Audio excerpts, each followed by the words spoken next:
How to switch Outlook to classic view. So hello viewers and welcome back to our YouTube channel, and in today's video I will be teaching you guys how to switch Outlook to classic view. So without delaying any further, let's get started. So first of all, open your application itself. Here as you can see, it is open. Then on the top right corner you can see an option named New Outlook, and it has a toggle. Simply toggle it off, click on it. Now here wait for a few seconds.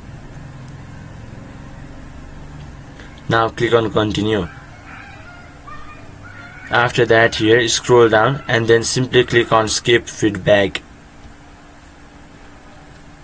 Then here wait until it reopens automatically. As you can see, it has been changed. So in this very simple way you could switch Outlook to classic view. So hope this video was helpful for you. Until the next video, bye bye and take care.